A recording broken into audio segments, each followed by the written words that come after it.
Hi, I'm Jenna Gould, and I'm gonna review Survivor with you guys. Yeah!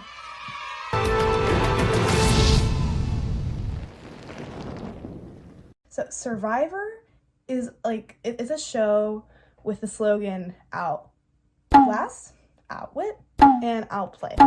And funnily enough, that's actually kind of a really good synopsis, a really accurate synopsis for the show, because in each season, a group of individuals arrive at some remote location. It's not always the same, but in the modern ones, it has kind of been the same, but nonetheless.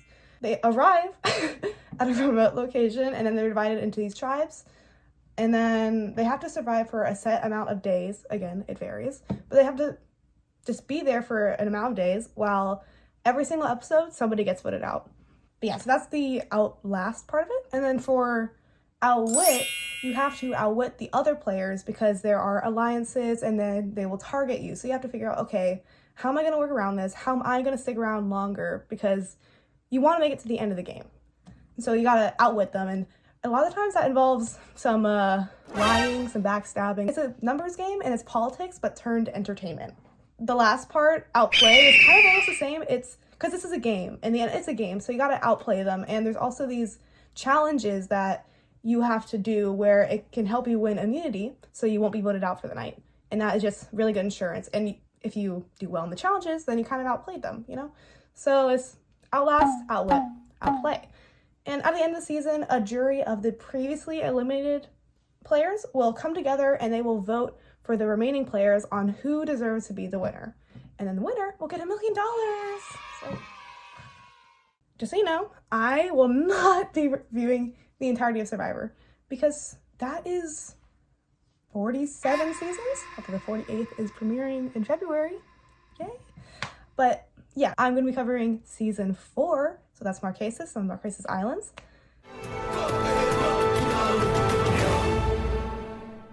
Before I get into anything, I gotta really hammer this in. Spoiler warning, spoiler warning, spoiler.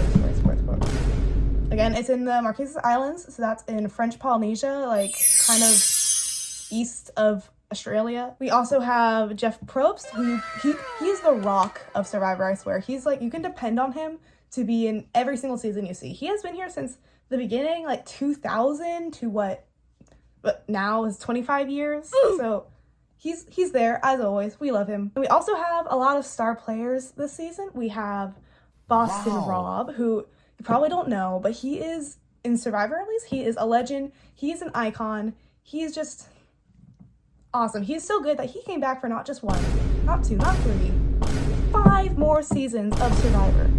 Yeah, we have Kathy, who came back for another season of the show. We also have Tammy, who is now an award-winning journalist.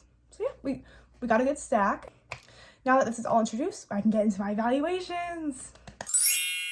On the first day, we have 8 people on each tribe, and that's gonna very quickly go down. Here comes the first tribal council. Row 2 wins the immunity challenge. Mara Amu has to vote somebody off.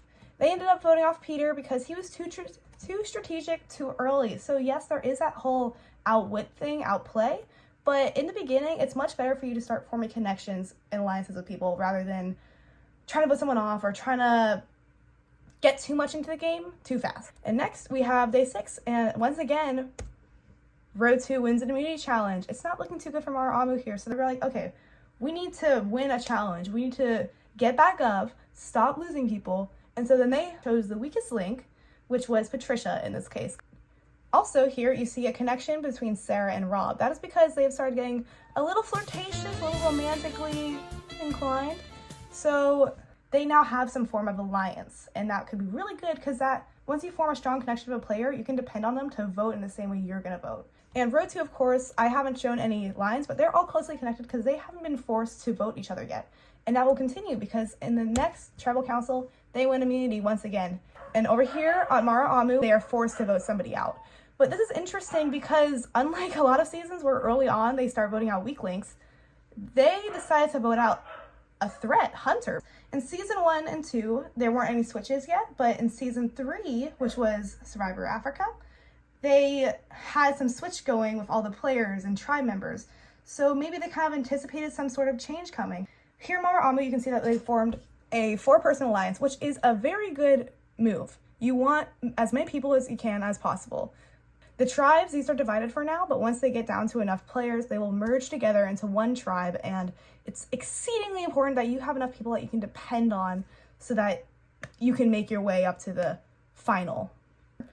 The next day, day 10, there comes a switcheroo, and all the tribe members get swapped around, and hopefully she would have ended up on some kind of better tribe, but unfortunately for her, that did not happen. If you look at row 2, oh my gosh, there is 5 young, fit guys. You have a single old guy and all these women here. It's kind of almost a death sentence for them. And so it's no surprise when at the next immunity challenge, row 2 wins immunity again. And they are forced to vote out Sarah this time. And of course, these people are more closely connected. So they would vote out Mara Amu, who wasn't in their tribe before. So now it's really not looking good for Gina. On the other side of things, on row 2, we have the 5 row 2 and 3 Mara Amu. Rob here and Sean and V, they're at a disadvantage because they don't have as many people from their previous tribe, and they know that once row 2 loses an immunity challenge, they're going to be easy pickings. They're going to be the next ones gone. Rob and Sean are talking to this guy here, Gabriel. And Gabriel has been kind of wishy-washy about playing the game, and this guy here, John, he's not appreciative of that because he thinks that he doesn't want any weaklings. He doesn't want someone who won't vote their way, who won't play the game, who won't play strategically, who thinks that this is just some kind of vacation. So they managed to make John distrust Gabriel so much to the point that he would rather vote out Gabriel at the next immunity challenge. They somehow are able to, strategically I would say, vote out one of the row 2 and whittle down their numbers rather than getting rid of their already shrinking tribe. Row 2 wins again. So, okay, Gina wasn't looking good for her previously. Here we go. When it came down to it, they were row 2, she was Mara Amu.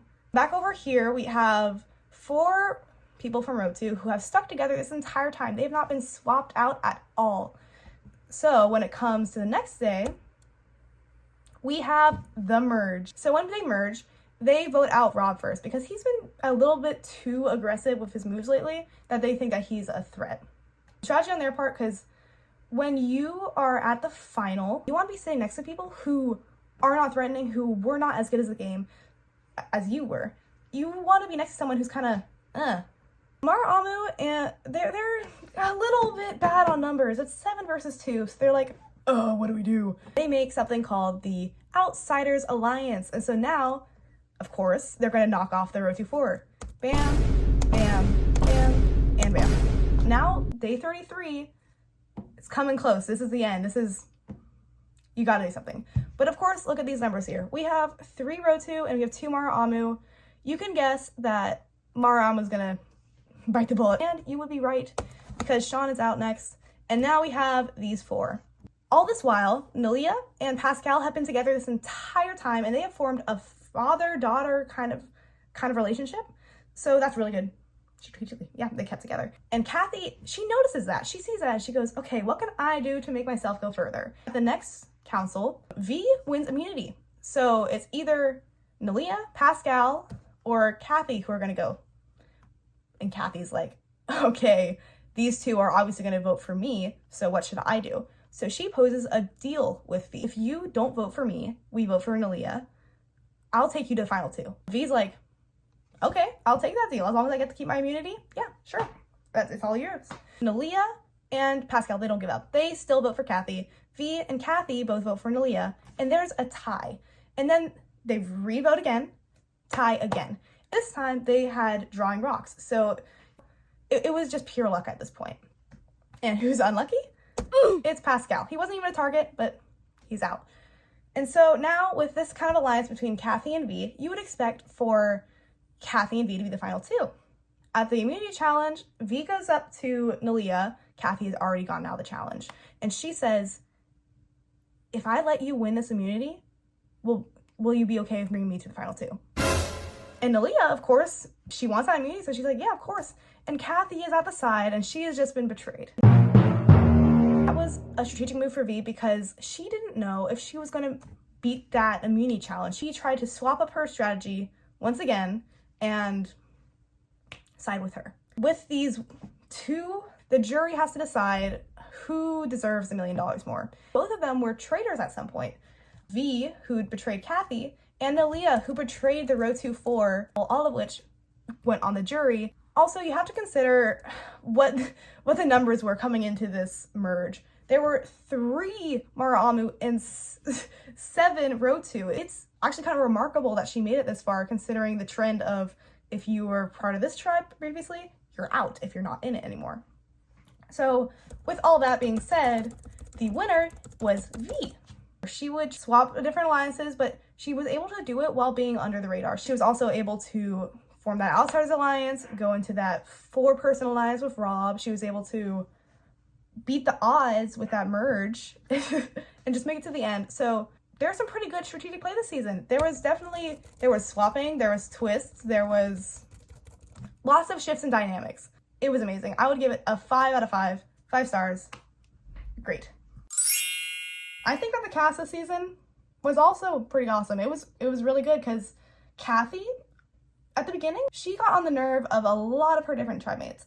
Kathy's borderline abrasive as far as her communication style, and there's a little bit of condescending behavior when she talks to people. But later on, she kind of had this more redemption arc because she became more and more likable to people, to the point where at the final episode in the jury, when people are chewing out Nalia and V, Tammy said that she thought Kathy deserved to win.